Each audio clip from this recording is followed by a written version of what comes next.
Alright you guys, so as you can see from the title of the video, I'm making some bacon macaroni and cheese. Yeah, welcome back to Misha's Corner. So I'm getting right to the point. I have 3 strips of bacon here. I'm not going to pile this recipe with a bunch of bacon, but I am using the bacon fat and these 3 strips of bacon. Alright you guys, so I reserved 3 tablespoons of my bacon fat. To this I'm going to add 3 tablespoons of flour. This is not Southern baked macaroni and cheese. However, I do have that recipe and I will link it below. You're going to cook this flour out for about 1 minute. Alright, once you cook your flour for 1 minute, then you're going to add your cold milk. I'm adding a little at a time, mixing it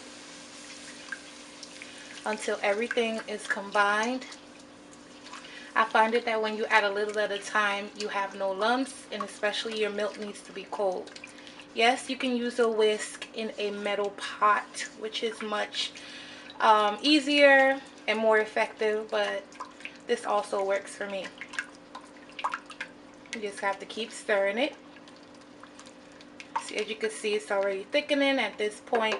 Those black things, well, not black, brown things that you're seeing, that's the garlic. You're going to add some more milk and keep mixing until it thickens. Remember, all ingredient measurements will be in my description box. Alright, so now that I got this up to a simmer, we're going to season it up. I'm going to go in here with my hot sauce, some salt. Make sure you watch your salt because we didn't add the cheese yet. Some garlic powder and some black pepper. I'm using 3 cheeses. You can use whatever cheese you prefer. Alright, so at this point you want to cut your stove off, which I already did. Make sure you taste your bechamel, well, your sauce. Then you're going to add, I'm adding Monterey Jack. That's my first cheese. Then I'm going to go down in here with some extra sharp cheddar, I'm sorry. Then you're going to go down in here with some mozzarella.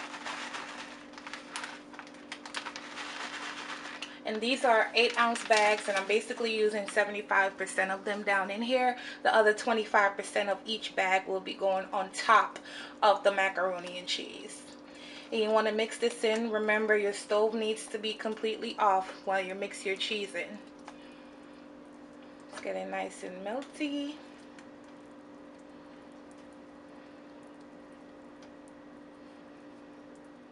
Alright guys, so then you're going to add your bacon down in here. You can also save your bacon for on top if you prefer, but I'm adding it down in here. Look how cheesy that is. Yum. Oh. So I boiled up 1.5 pounds of macaroni noodles, and now we're just going to pour this sauce right over and pop it in the oven.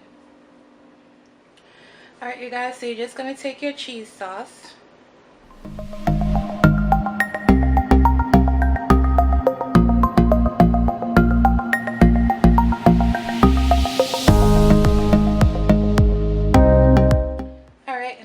Mix. I drizzled a little bit of butter on my noodles once I had them in my pan. Look at that. You want to mix this in really well. Alright you guys, so before I add the cheese on top, I want to cover it and pop it into the oven for about 20 minutes. Then I'm going to remove the cover, add the cheese, and just let the cheese brown up on top. Alright you guys, so this is fresh out the oven. Woo, still hot and bubbly. This is what it looks like. Now I'm just going to cover this with cheese. I'm going to pop it back into the oven. By the way, this was in the oven on 400 degrees for about 20 minutes, 25 minutes. Remember, everything is cooked, so you weren't trying to cook anything, just to heat it through. Now it's going to go back in the oven for 10 more minutes so that the cheese can melt and like slightly brown up on top.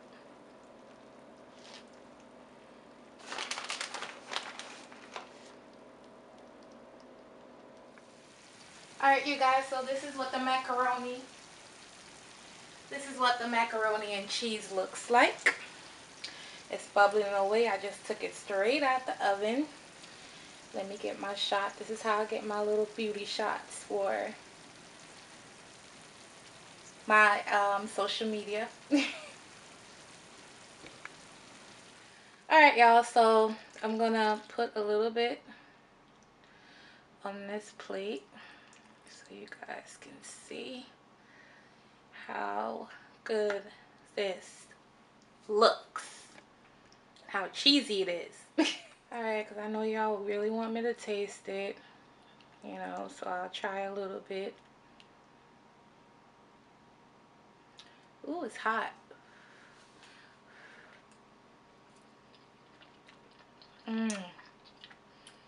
It's so creamy. It's just so creamy. But again, like I said, a lot of people do not like this kind of macaroni and cheese. This is just the easier way, away with bechamel cheese sauce. I do have Southern Baked, the one that's more solid, you know, and on my channel, and I will list it below. Remember, all ingredient measurements for this recipe will also be below. And I'll see you guys next time on my next video. Bye, guys.